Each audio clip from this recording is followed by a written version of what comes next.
Okay, continuing on to the next example, Genesis chapter 3 through chapter 4 keeps a steady chronological order up until we get to chapter 5.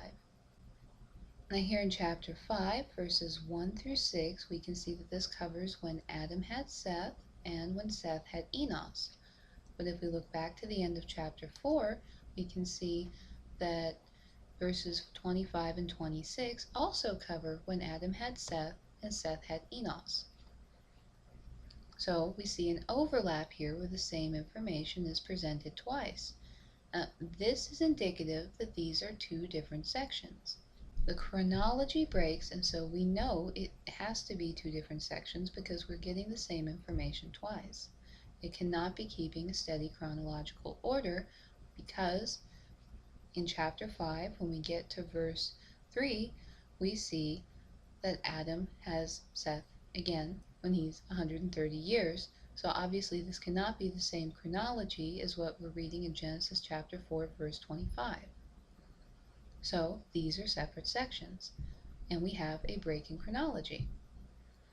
Now, something should be noted. In Genesis chapter 4, verse 17, it says that Cain knew his wife. Yet prior to this, there is no mention of Adam having daughters.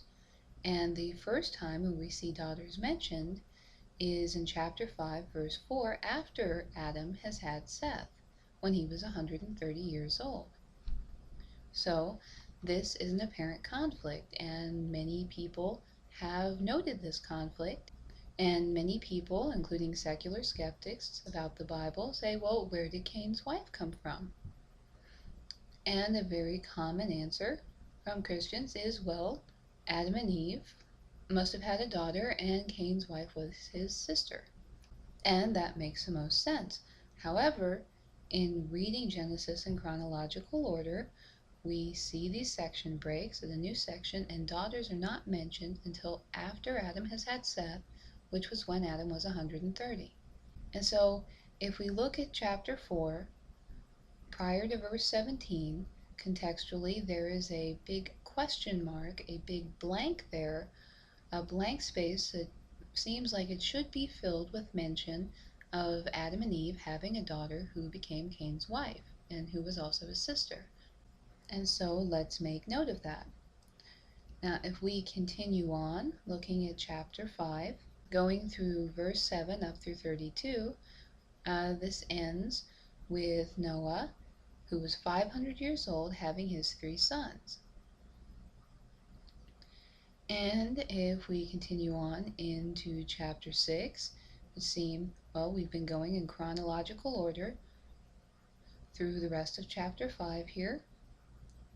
There's no overlap.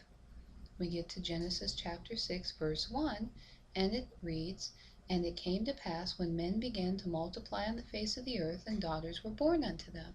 So here's the question. When did men begin to multiply on the face of the earth and have daughters born unto them?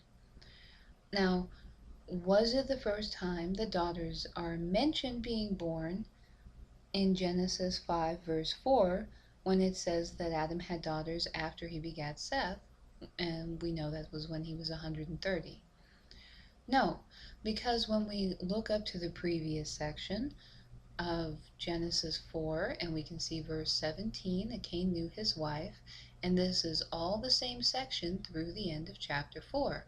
And we can tell that because there's an overlap between Genesis 4, verses 25 and 26, and Genesis 5, verses 1 through 6. So chapter 4 is one section, and chapter 5 here has an overlap in verses 1 through 6.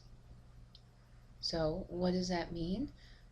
That means that in Genesis 4, verse 25, when it talks about how Adam knew his wife again, and she bare a son and called his name Seth, that it is referring here to the same event that's described in Genesis chapter 5, verse 3, that says that Adam lived 130 years and had a son named Seth after he was 130 years. So, when did men begin to multiply and have daughters born unto them? We know that this had to have started with Cain's wife, who was his sister, somewhere in chapter 4, prior to verse 17. That is when men began to multiply on the face of the earth, and daughters were born unto them. So, did this begin at the first mention of Adam having daughters? No, it had to have begun prior to when Cain knew his wife. That is when men began to multiply on the face of the earth, and daughters were born unto them. But we can also see that after Cain knew his wife, that they conceived Enoch, and that Enoch had a son, and he had a son, and he had a son, and we end up with Lamech, and Lamech had two wives. And so by this time, every time that born or begat is mentioned, we know there was a woman involved. And so there obviously were daughters that had been born to someone for there to be begatting going on, and Lamech actually had two wives. So while we know that this had to have begun prior to verse 17 with Cain's wife, who was his sister, it was the first time men multiplied and had a daughter, that definitely by the time we get to verses 18 and 19 of chapter 4, there are daughters that have been born and men are multiplying. The marker that lets us know that daughters must have been born, at least one daughter must have been born, prior to verse 17 is that it says that Cain knew his wife. And so we can see that somewhere in chapter 4, prior to verse 17, Adam and Eve must have had a daughter for Cain to marry his sister and have a wife. Now, if we look at Genesis 6, chapter 1, it starts off, and it came to pass. Now, this same word in Hebrew is used over here in Genesis 4 in verses 3 and also in verses 8. Now, verse 8 is where we really start the story of Cain killing Abel, and events progress kind of quickly to where Cain is made a vagabond and leaves and goes to the land of Nod. And it would seem while he was with Adam and Eve, before this happened, would have been whenever they must have had a daughter for him to marry as his sister, and since these were the only people that there were, and so Cain, in verse 17, when he knew his wife, he had already left for the land of Nod, and it would seem that his wife probably came with him, who was his sister, who Adam and Eve must have had. So it would make sense that before the events started happening with Cain and Abel, where he slew his brother, and things in a hurried way passed to where Cain left, it must have been prior to that whenever Cain married his sister. And so that would be verse 7 or prior. But it also makes sense that Adam and Eve probably would have had this daughter sometime maybe around verse 3. So thinking back to what we saw in the last section of looking at Genesis 1 and 2, what we saw was a brief summary of what was later expanded out to a longer chronology.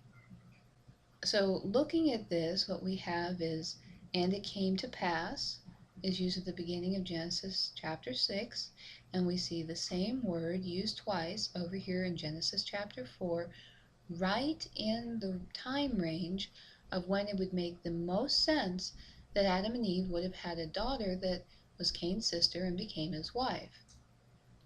And does that seem a coincidence? Well, I don't really think it seems a coincidence, because if we refer back to the last example, and what have we learned?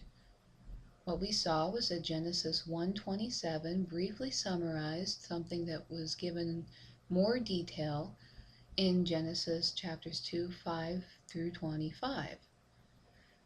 And what was summarized, that God made man in his image, and the image of God made he him, and the image of God made he, male and female made he them.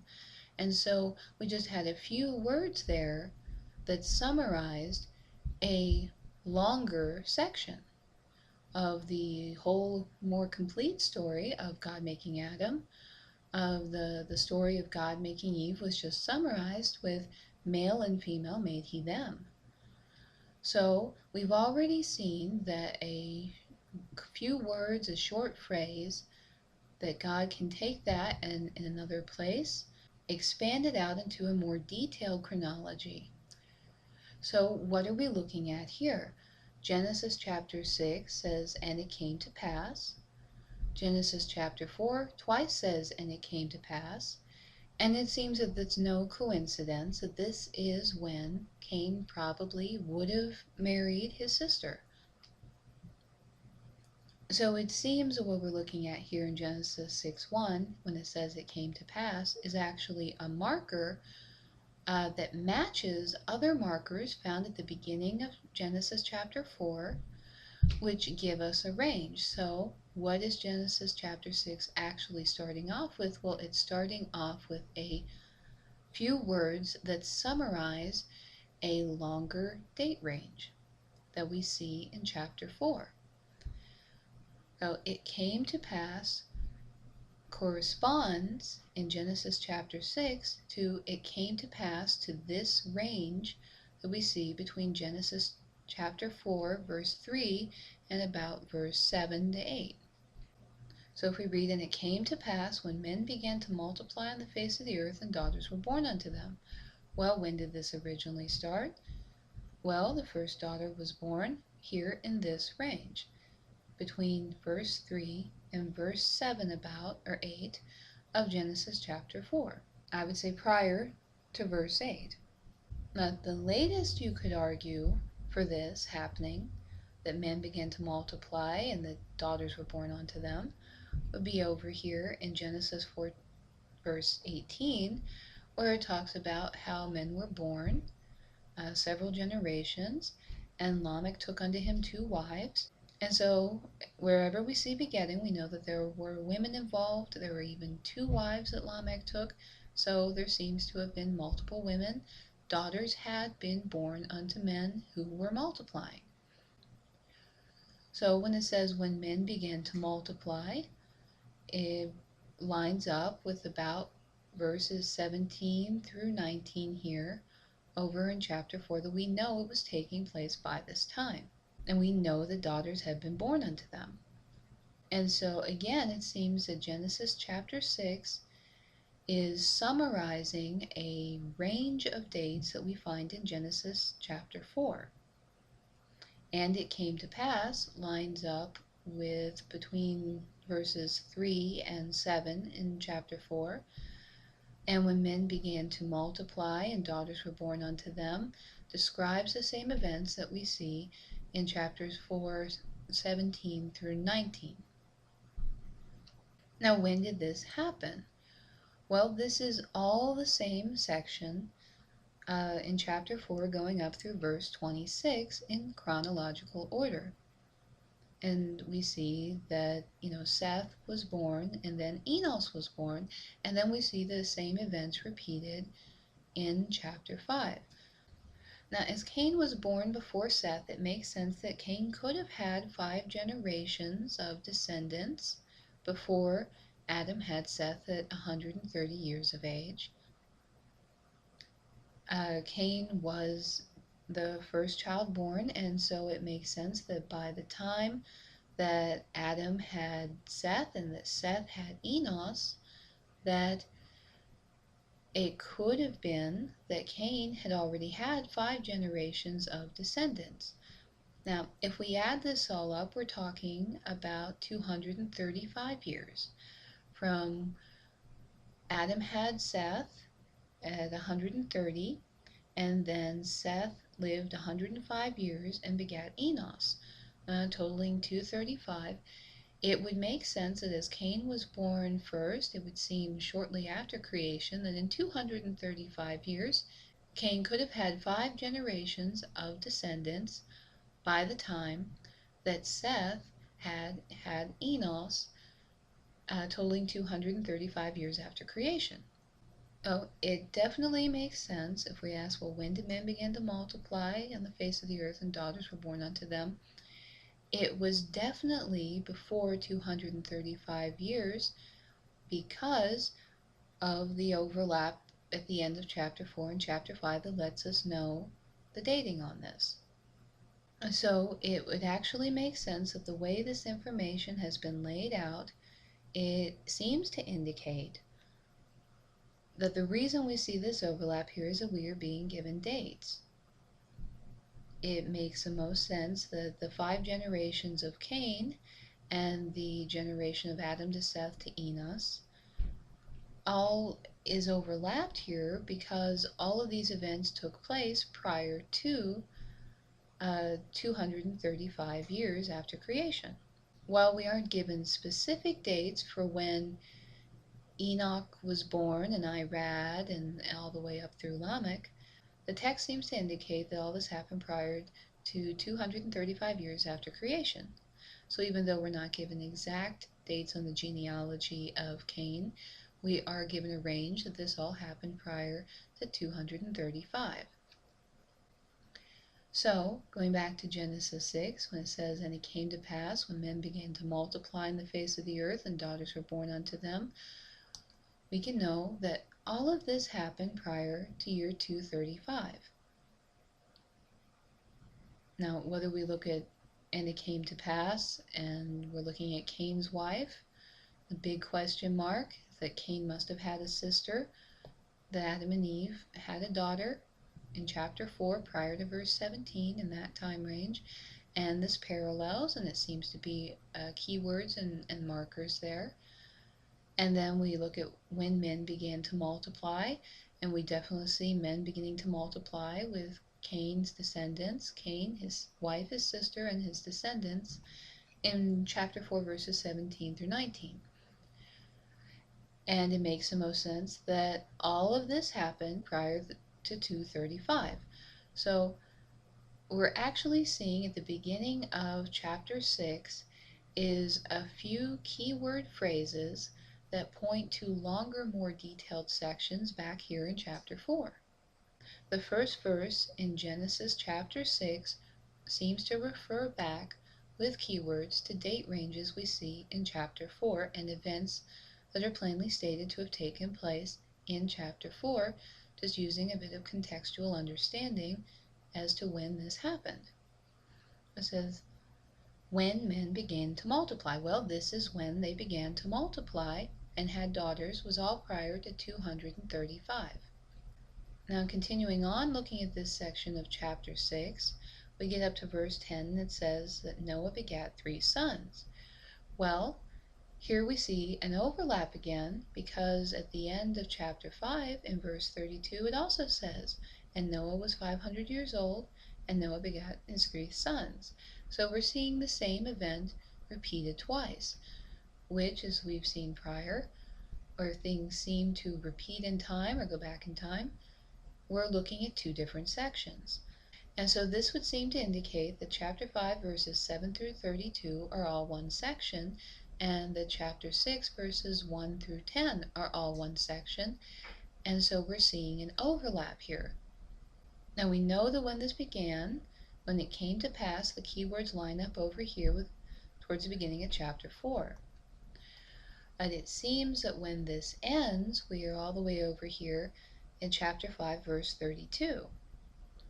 Because of the overlap and the same events repeating, we know that this cannot be in chronological order because it mentions Noah having his sons twice. The same events are repeating. This is obviously not chronological. It makes the most sense that when it talks about, "And it came to pass when men began to multiply," well, we know, we are told when men began to multiply, and it's back here prior to 235. And as we continue on in chapter 6 through to verse 10, we see Noah has his 3 sons. Well, that's already happened. That happened at the end of chapter 5. And so we know this isn't chronology, that we are seeing a different section that is covering the same date range. Now, Noah was 500 years old at 1,556 years after creation. And so the chronology given in chapter 5 verses 7 through 32 covers from the time of 235 after creation up through 1,556 years after creation. And so we can see this as all another section that all goes together. And the end of chapter 5 parallels with chapter 6 verse 10 in chronology. Now if we look at verse 4 of chapter 6, it says, "There were giants in the earth in those days, and also after that. Okay, so in those days and also after that, what is this referring to? Well, in those days seems to refer to when men began to multiply, and we know that that was prior to 235 years after creation. And when we read and also after that, it would seem to be the time space in between. Also after that would be from year 235 through year 1556. So let's read it together. And it came to pass when men began to multiply on the face of the earth, and daughters were born unto them. Saying when that happened. That happened back towards the beginning of chapter 4, and also we see from verses 17 to 19 in chapter 4, that was when. So when we see it refers to in those days is when men began to multiply, and daughters were born unto them, and we know that that is prior to 235. And we see this other section in chapter 5, verses 7 through 32, which came after that. But before we get to this other section, which breaks in chronology of chapter 6, verses 1 through 10. So, and also after that refers to chapter 5, verses 7 through 32, which was chronologically from 235 to 1556 years after creation. So that is what in those days and also after that would be referring to, is these two date sections, which in fact all go together when compared to chapter 6 verses 1 through 10, as it starts towards the beginning of chapter 4, continuing on through chapter 4 verses 17 through 19. And then there's the overlap that lets us see two smaller sections within here that give overlapping dates in chapter 4 verses 25 and 26 and chapter 5 verses 1 through 6. And we can know that after that time refers to chapter 5 verses 7 through 32. And then it continues up in Genesis 6 up to verse 10, where it says that Noah had his 3 sons, which parallels with the end of this section of chapter 5 verses 7 through 32, which ends in verse 32 with Noah being 500 years old and having his 3 sons. So what are we looking at? We're looking at a parallel summarized chronology. And the reason that this actually stuck out to our understanding, that where there was something that stuck out to look for it, was looking over and seeing, well, Cain knew his wife. Something didn't seem to make sense there contextually. There was a conflict logically. And so that seemed to be the big marker of omission when it comes to understanding that points to all of this to look into it further. And in fact, chapter 6 verses 1 through 10 is a partially summarized parallel chronology that spans over the same dates and time as chapter 4, from somewhere in between the two, it came to pass, up through chapter 4, 17 through 19, where we see men multiplying and obviously daughters and wives, and all the way up through, and also after that, giants in those days prior to 235, and also after that, in between 235 and 1556.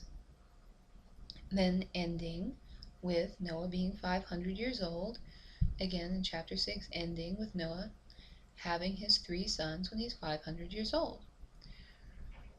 The chapter 6, 1 through 10 is a parallel chronology that runs over the same expanse of time as chapter 4, around verse 3, all the way up through chapter 5, verse 32.